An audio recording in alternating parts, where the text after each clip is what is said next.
এরকম বোকামি করি না। আজকে ওই লোক কিভাবে আমারে বোকার ইয়াতে ফালাই দিল। ওই লোকে টিকিট করছে, একসাথে টিকিট করা হয়েছে। তারপরে ওই লোক বলছে চরপাড়া মেডিকেলে ওই লোকের ওয়াইফ ভর্তি বইলা আমার সাথে ওইখানে বসা রয়েছে। বৈশা থাইকা আমার ব্যাগের থাইকা মোবাইল টাকা পয়সা সবকিছু বাইর করে নিয়ে উনি আমার ব্যাগে এইটা ধরাই দিছে। আমি তো এটা দেখি নাই, এইটা আমার ব্যাগে দিয়ে দিছে। এইটা আমার ব্যাগে দিয়ে বলে দিয়ে ও আমারে বললো কি পানি খাবো। ও প্রথমে আমার বোতলের পানি খাইছে, তারপরে এই যে বোতলটা আমার দিয়ে কিনায়ে তারপরে সে বলে যে আপনি আরেক বোতল পানি নিয়ে আসেন। পানি নিয়ে ওই পর্যন্তই গেছি, পরে পিছন দিকে ফিরা দেখি লোক নাই। তারপরে আমি পানি নিয়ে আসা দেখি ওই লোক নাই। তারপরে তো কত জায়গায় গেলাম, সব পুলিশ কর্মকর্তা কেউ বলে যে এটা আমাদের কিছু করার নাই, এটা কমলাপুর, এখানে সতর্ক থাকতে হয়। কিন্তু ওই লোকে যে কি করছে এখনো আমার মাথা ঘুরাইতেছে, আর আমার মানে শরীর খুব খারাপ লাগতেছে।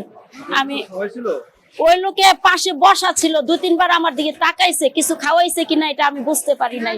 কিন্তু তারপরে আমি আর কিছু বলতে পারি নাই। ওইখানে 5,000 টাকা, বোরখা, 2টা বোরখা, আরো আমার জামা কাপড়, 14,000 টাকা দামের একটা মোবাইল, আর এক ছোট্ট একটা পার্স ব্যাগ। আর যেই ব্যাগে ছিল ওইটা চকলেট কালারের একটা বড় পার্স ব্যাগ। জীবন অবাক না করলে কে করবে? 28% মিল্ক ফ্যাটের অবাক করার সাথে ফ্রেশ মিল্ক পাউডার। জীবন অবাক করুক প্রতিদিন। রেখে যাই নাই তো ওই লোকই ওইটা আমার সাথে নিয়ে ওই পর্যন্তই বলে আমার কাছে দেন এটা বাড়ি। আমি কই না আমি পারমু, জোর করে নিছে। কিন্তু জোর করে যে নিছে তাও আমি কিছু কইতে পারি নাই, আমার মাথা ঘুরাইতেছিল। না আমি ট্রেনে যাব, ময়মনসিং যাব, টিকিট করছি। এই যে এটা আমি নিজেও জানি না এর ভিতরে কি আছে।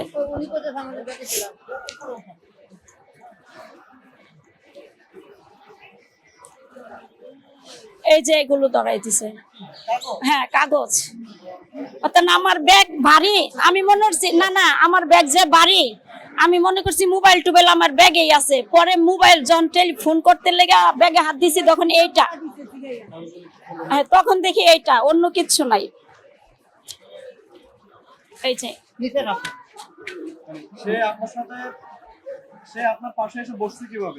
বসছে ওই দিক থেকে আমরা টিকিট করে একসাথে আসছি।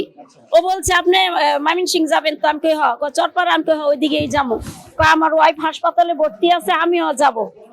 বললা ভালো হয়েছে, একসাথে যাওয়া যাবে, বাস এই পর্যন্তই। তারপরে কি দিয়ে কি হয়েছে আমি নিজেও বলতে পারি না। সেটাই তো প্রশ্ন, আমি ময়মনসিং পর্যন্তই কিভাবে যাব? টিকিটও নিয়ে গেছে, বলে টিকিটটা আমারে দেখান। কই তো আপনার ডাব্বা আর আমার ডাব্বা পাশাপাশি, মানে আপনার সিট আমার সিট একই সিট। কয়ে নিয়ে গেল, আমিও দিয়ে দিলাম। যাত্রাবাড়ি। এখন আমার মা অসুস্থ, ময়মনসিং যাওয়া লাগবে।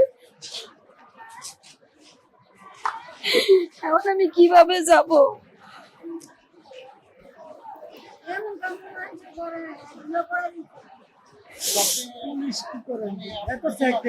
এই যে জায়গাটি কমলাপুর, এখানে তো এমনিতে বিভিন্ন পার্টি থাকে, এর ভিতরে কখনো এরকম বোকামি করি না। আজকে ওই লোক কিভাবে আমারে বোকার ইয়াতে ফালাই দিল আমি বুঝতে পারি নাই। আপনি যা ট্রেনে উঠেন, আমি আজকে ওই যে উনি বলে টিকিট চেক করবে, বলে আমি তো যাব, সমস্যা নাই, আপনি যা উঠেন। এখন ওই টিটি উনি আজকে ট্রেনে যাবে, উনি আমারে বললো যে আপনি যাই উঠেন, সমস্যা নাই, আপনি ময়মনসিং পর্যন্তই যান। ময়মনসিং থেকে আরো 50 টাকা রিক্সা ভাড়া আছে আমার বাড়ি যাওয়া পর্যন্তই। আমি কিভাবে কি করব আমার ভালো লাগতেছে না।